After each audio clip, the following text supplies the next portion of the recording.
It's Wednesday, the 26th of February. I'm Digby Furno, and you are watching Anomalous Daily.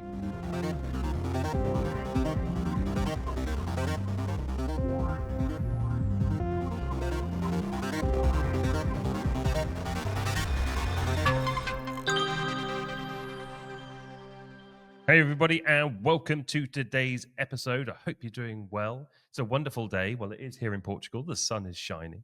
We have a couple of things to go over today. First of all, we've got Kelly Chase, who is the host of the UFO Rabbit Hole podcast. She's been doing this for a number of years, and she's very, very well regarded in the community, very respected. And she's done a fantastic job of her audio podcast. I know she's branching out into other things, doing some documentaries and stuff. She's doing really well for herself. But she's all of a sudden decided to stop the UFO Rabbit Hole. And she came out on the latest episode, finishing the episode with explaining why she's decided to step away.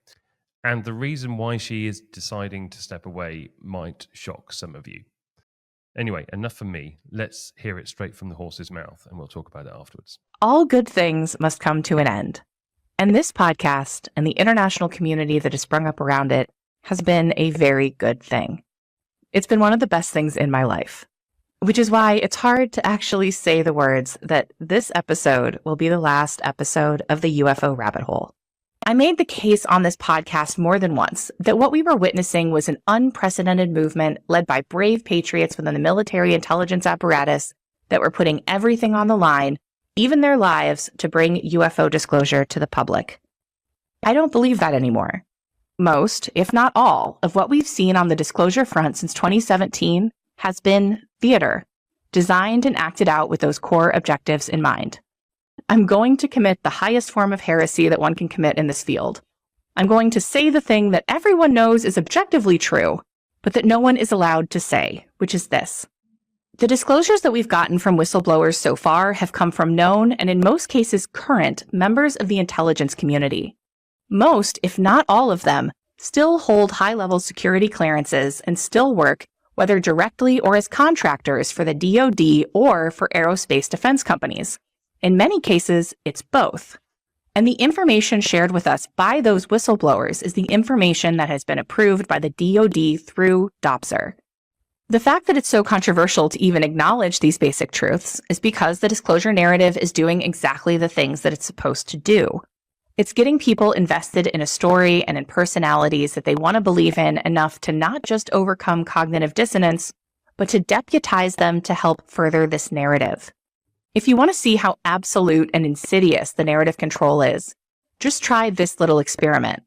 Log on to Reddit or X and try posting a direct quote about Lou Elizondo, in his own words, from his own book, explaining that he was recruited into OSAP by James Lukatsky to run counterintelligence for the program, without adding any further commentary, and see how that goes for you.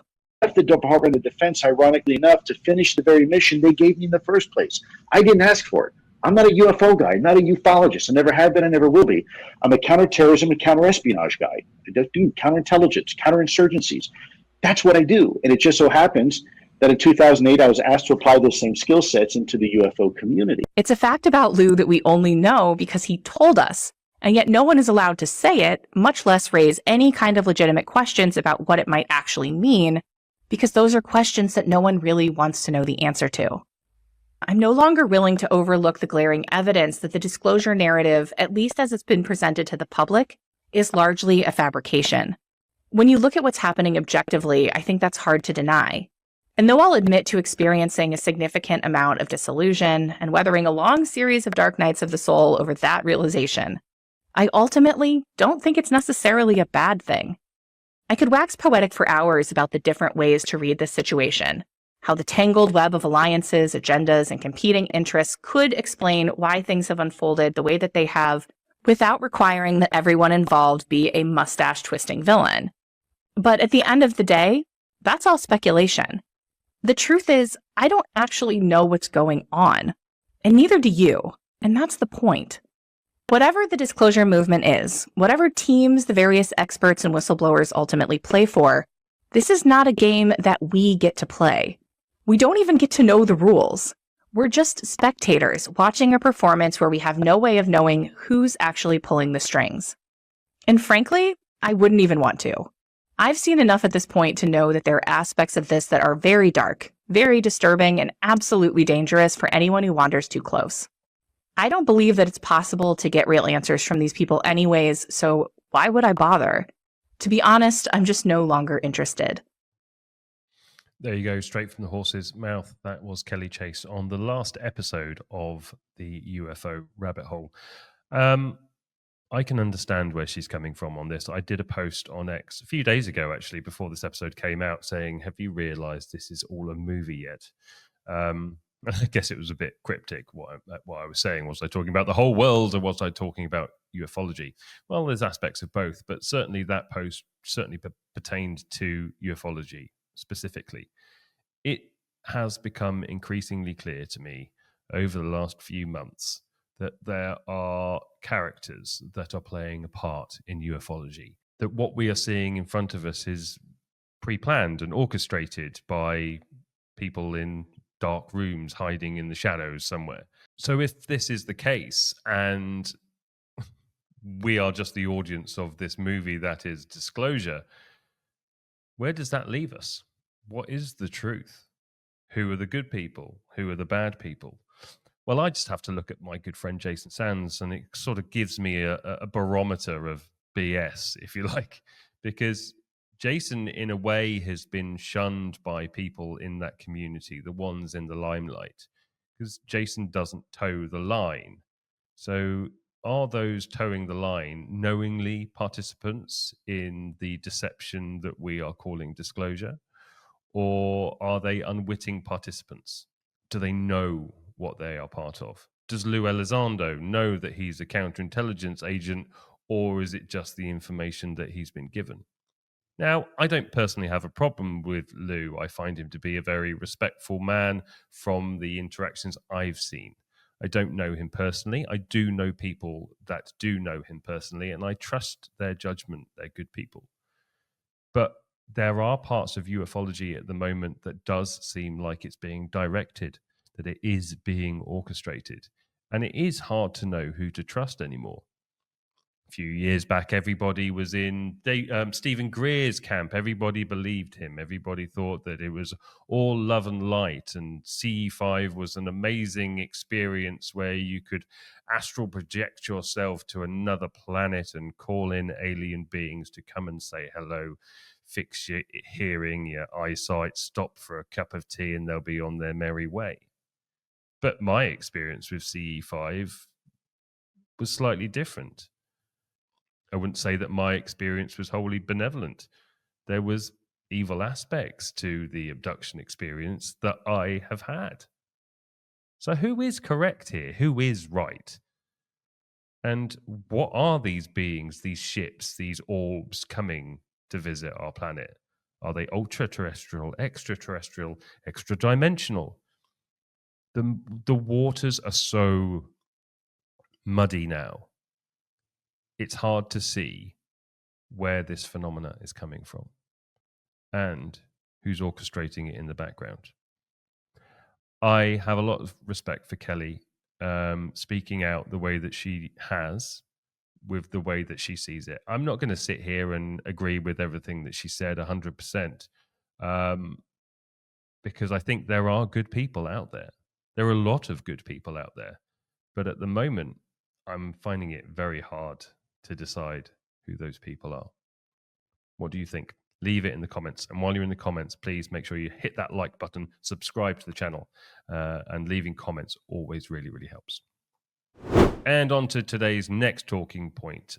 Beatriz Villarroel, I hope I've said your name right, has just recently been on the Jesse Michaels podcast, and she's digging up an old UFO file, the Baltic Sea UFO. Can you remember it? It's a image from under the sea off the coast of Sweden that kind of somewhat resembles the Millennium Falcon. Chewie, we're home. You can't deny it. It does look like the Millennium Falcon. But what is it? Let's hear from Beatriz herself. there's something that looks like it has been sliding into the ocean. So they found this thing that looked like a crashed UFO or looked like an artificial structure outside the Swedish coast. They found that it was covered in burned biological material, which is really weird because we don't have volcanic activity in that area. We need the actual physical proof, and I don't think any government is willing to release that. But the scientist who had claimed it was just a rock never studied the actual samples. And there's no paper and no open data. There's just a claim to the media by those scientists, and I'm just like, this is not a way of analyzing something. Wow. So there are no samples of that object because it was so hard, so they couldn't get a piece out of it.